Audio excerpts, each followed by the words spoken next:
search for meaning and love in one's life may lead to strange places. Older people will attempt to bestow their wisdom upon the younger generation, sometimes to little effect. For instance, psychologist Dr. Ihala Kala Hulen utilizes ancient Hawaiian wisdom to treat patients with a great success rate. His treatments come from a practice called ho'oponopono, in which he works within himself to create a beneficial outcome for his patients. Dr. Lund would think loving, forgiving, and grateful thoughts in order to change within himself would need change inside his patients' minds. Using this technique during his work at Hawaii State Hospital for the Criminally Insane, Dr. Lund had not only treated but rehabilitated every patient within his hospital. The very idea that one's loving thoughts could affect outcomes for others begs the questions. Could this wisdom from the older generations be beneficial now? And if we can, how do we use these ideas today to help ourselves and others? In the story we are about to share, we see a young man captivated by the story of someone who appears to be a drunkard of an old man. This man shares his story of struggle and heartbreak in order to create what he considers the science of how love should be begun. From a short story, a tree, a rock, a cloud, written by Carson McCullers, with lyrical poetry from the song I Tried by the Matches. A young man walks into a streetcar cafe for a cup of coffee in the dark of morning after almost having finished his paper route. It was an all-night cafe owned by a bitter and stingy woman named Lenora. The young man had tried and failed to order coffee, and thus being ignored, began to leave when a voice called out to him. Son, hey, son. Yeah, mister. Son of the guy. I love you.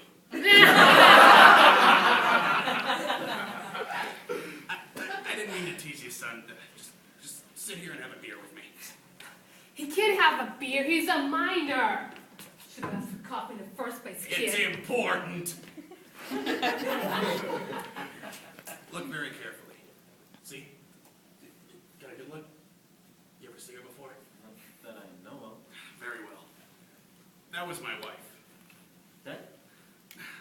I'll explain. Some nights you go to sleep with your big nose in the mud and drowned. Prominent transient drowns in beer. That will be a cute death.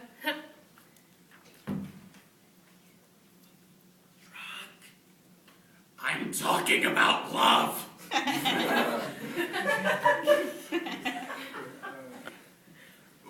With me, it's a science. See, 12 years ago, I married the woman in the photograph. She was my wife for 1 year, 9 months, 3 days, and 2 nights. I loved her. I thought also that she loved me. I was a railroad engineer. She had all the home comforts and luxuries. It never crept into my brain that she wasn't satisfied. But do you know what happened?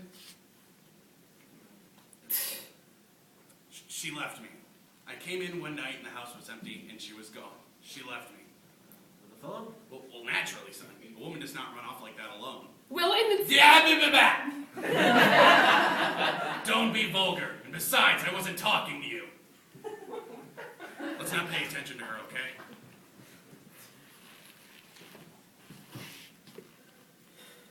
I was born yesterday, and I'll die long before tomorrow. Staying put? There's something to it. But we make staying in love look so hard, though. It was like this. I'm a person who feels many things. All my life, one thing after another has impressed me. Moonlight, the leg of a pretty girl. One thing after another.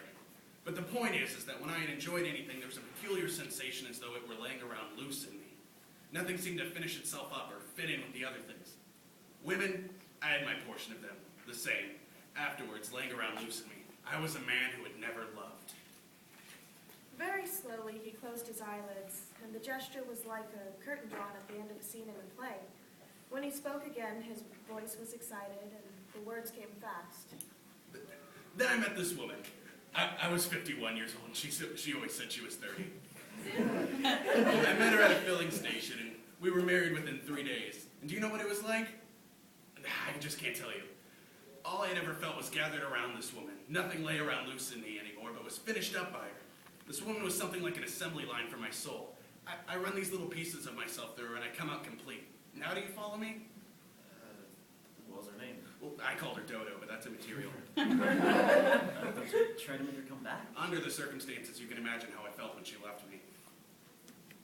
I try so hard. And you never got hold of her again?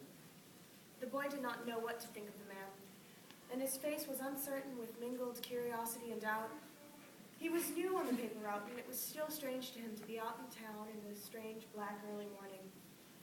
There was something about this man that held the boy and would not let him go away. Yes, I took a number of steps to get her back. I went around trying to locate her. I went to Tulsa where she had folks. I went to every town she'd ever mentioned to me, and I hunted down every man she'd ever formerly been connected with. For the better part of 2 years, I chased around the country trying to lay hold of her. But the pair of them have vanished from the face of the earth. Ha! Don't listen to her. And also, forget those 2 years. They're not important. What matters is that around the third year, a curious thing began to happen to me. What? The man leaned down and tilted his mug as if to take a sip, but as he hovered over the mug, his nostrils fluttered slightly. He sniffed staleness of the beer and did not drink. Love is a curious thing to begin with. At first, I thought only of getting her back. It was a kind of mania. But then as time went on, I tried to remember her. But do you know what happened? No. When I lay myself down on a bed, I tried to think about her, my mind became a blank. I couldn't see her. I would take out her pictures and look. Nothing doing. A blank. Can you imagine it? Say, Matt, can you imagine this bozo mind a blank? But a sudden piece of glass on the sidewalk, or a nickel tune in a music box, a shadow on a wall at night, and I would remember. It might happen in the street, and I would cry or bang my head against a lamppost. You follow me? Piece of glass? Anything. I would walk around and I had no power of how and when to remember her. You think you can put up a kind of shield, but remembering don't come to a man face forward. It corners around sideways. I was at the mercy of everything I saw and heard. Suddenly, instead of me combing the countryside to find her, she began to chase me around in my very soul. She chasing me, mind you, and in my soul. What part of the country were you in then? Oh, I was a sick mortal. It was like smallpox, I confess that, son. I boozed. I fornicated. I committed any sin that suddenly appealed to me. I am loath to confess it, but I will do so. When I recall it was all curdled in my mind. It was so terrible. The man leaned his head down and tapped his forehead on the counter. For a few seconds he stayed bowed over in this position. His hands with their long warped fingers held palm to palm in the attitude of prayer. Then the man straightened himself. He was smiling and suddenly his face was bright. It was in the 5th year that it happened, in which I started my science. Well, none of us are getting any younger. You Dragotella or Romeo. What happened?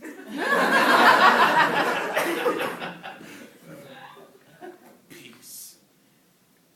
Huh? It's hard to explain scientifically, son. I guess the logical explanation is that she and I had fled around from each other for so long that we got tangled up together and lay down and quit. Peace, queer and beautiful blankness. It was spring in Portland and the rain came every afternoon. All evening I just stayed there on my bed in the dark, and that's how my science came to me. It's this. Listen carefully. I meditated on love and reasoned it out. I realized what's wrong with us. Men fall in love for the first time. And what do they fall in love with? A woman.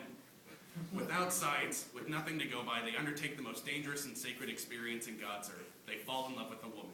Is that correct, son? Yeah. They start at the wrong end of love. They begin at the climax. Can you wonder it's so miserable? Do you know how men should love? Son, do you know how love should be begun? A tree, a rock, a cloud.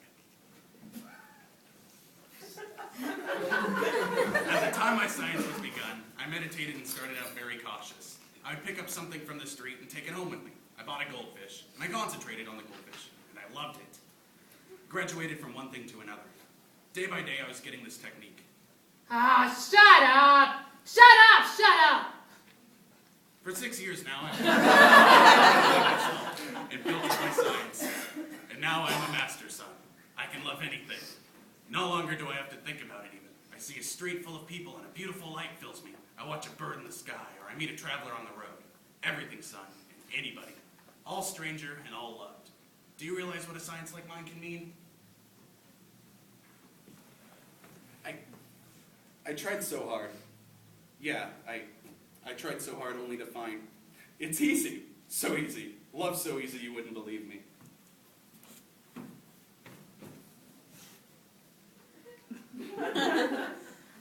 Did you ever really find that lady?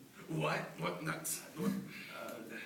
I mean, have you fallen in love with a woman?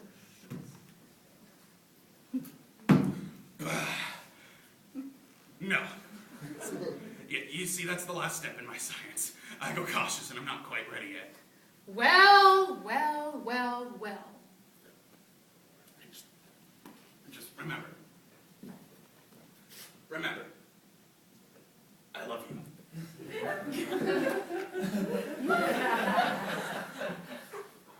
Was he drunk? No, Then was he doping? no. Was he crazy? Do you think he was a lunatic? Lenora? Or not? But she would not answer him. Lenora had run a night cafe for 14 years, and she held herself to be a critic of craziness. There were the town characters and also the transients who roamed in from the night. She knew the manias of all of them. But she did not want to satisfy the questions of this waiting young man. She tightened her pale face and was silent. As he turned to leave, he made the only comment that seemed safe to him. The only remark that could not be laughed down and despised. He sure has done a lot of traveling.